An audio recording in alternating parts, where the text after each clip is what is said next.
আজ শনিবার ২রা জ্যৈষ্ঠ ২০২৫ সালের ১৭ই মে। বৃশ্চিক রাশি, বৃশ্চিক লগ্ন, স্করপিয়ান সাইন জাতক জাতিকাদের আজকের দিনটি কিন্তু এক প্রকার বেশ কাটতে চলেছে।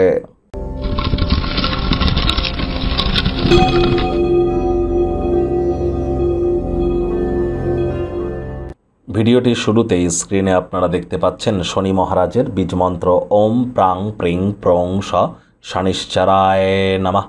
এটি আজ সন্ধ্যেবেলা ১০৮ বার জপ করুন না, অত্যন্ত উপকৃত হবেন। দেখুন, আপনাদের অবশ্যই ভুলেও কিন্তু আজ সরিষার তেল বেগুন খাওয়া উচিত নয়। সরিষার তেল বেগুন লবণ লোহা আজ ভুলেও যেন কিনবেন না। আজ সাদা রঙের ড্রেস যেন পরিধান করবেন না, হোয়াইট কালারের ড্রেস যেন পরিধান করবেন না। পরসমালোচনা পরচর্চা করা থেকে বিরত থাকুন। ধর্মপ্রাণ হন, কর্মনিষ্ঠ হন, মাতৃভক্ত হন। বাসি খাদ্য খাবার খাবেন না। আশপাশ পরিষ্কার পরিচ্ছন্ন রাখুন। সময়ের কাজ সময়ে করার চেষ্টা করুন। প্ল্যানিং মাফিক, রুটিন মাফিক চলুন।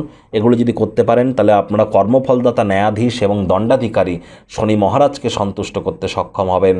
আর তিনি আপনাদেরকে রাজা বা রানীর ন্যায় হালে সুখ কিন্তু প্রদান করবেন, কারণ দিনের শেষে তিনি কর্মফলদাতা। ওই নীলা পরে শনি মন্দিরে মাত্রা অতিরিক্ত পূজা আর্চা দিয়ে কিন্তু কোনো লাভ হবে না।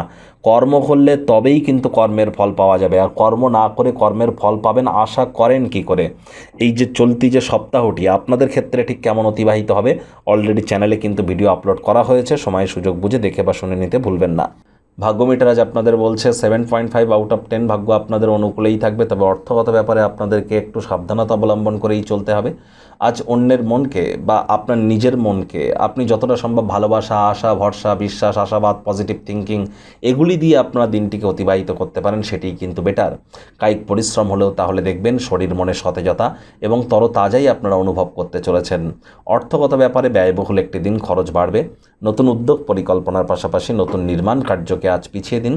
চাকরিজীবী যারা আছেন তাদের অফিসের পরিবেশ এক প্রকার বেশ। বস কলিগদের সাথে ভাব ভালোবাসা বাড়বে। কর্মে গতি অনুভব করবেন। নিজের মেধা, দক্ষতা, ট্যালেন্টের দৌলতে প্রশংসার পাত্রপাত্রীও আপনারা হতেই পারেন। রাজনীতিবিদ যারা আছেন জনসংযোগ বৃদ্ধি করতে পারলে পপুলারিটিও আপনাদের বাড়বে। অবিবাহিত হয়ে থাকলে শ্বশুরবাড়ির তরফ থেকে কোনো নেগেটিভ নিউজ পেতে পারেন, যার কারণে মন খারাপ হতে পারে। সারাটা দিন এই নিয়ে চিন্তাভাবনা করে সময় যেন নষ্ট করবেন না। আজ ব্যবসাতে কোনো লাভ যদি আপনার হয়ে থাকে তাহলে কোনো সুন্দর স্বপ্ন পূরণ হওয়ার মতো হবে। আদারওয়াইজ হার্ডওয়ার্কের কোনো বিকল্প কিন্তু আজ নেই। বিদ্যার্থীদের পড়াশোনায় মনোযোগ আরও বৃদ্ধি করতে হবে উচ্চশিক্ষার জন্য। যারা বিদেশ যাত্রার কথা ভাবছিলেন ভাগ্যদেবীও আপনাদের পক্ষে আছেন। সন্তান সন্ততি থেকে থাকলে তাদেরকে ভালোবাসার অস্ত্রের দ্বারা উৎসাহিত করুন। হাউস ওয়াইফ যারা আছেন গৃহের কর্ম সম্পূর্ণ করবার পরে নিজের মর্জিমাফিক ক্রিয়াকলাপ করুন। স্বামী স্ত্রী, প্রেমিক প্রেমিকা, না তর্ক বিতর্ক, মারামারি বা কোনো প্রকার সন্দেহবাতিকতা, না ভাব ভালোবাসা, রোম্যান্স, কোনোটাতেই বাড়াবাড়ি যেন করবেন না। অন্যান্য দিনের ন্যায় আজকের দিনটিকে সাধারণ হিসাবে ট্রিট করবার আপ্রাণ প্রচেষ্টা করুন। আজ শত্রুপক্ষ বিরোধী পক্ষ খুব একটি শক্তিশালী থাকছে না। সম্পর্কগুলির সাথে সম্বন্ধ বন্ধনকে পুনরুজ্জীবিত করবার দিন। কাছের মানুষটির সাথে রোম্যান্টিক ভ্রমণে যেতে পারেন। পরিবার পরিজন, নিকটস্থানীয় ব্যক্তিবর্গ, বন্ধু স্বজন সকলের সাথেই ভাব ভালোবাসা বৃদ্ধি পাবে। আজ আপনার কোনো স্থাবর অস্থাবর সম্পত্তি চুরি হতেই পারে, এদিকে নজর প্রদান করুন।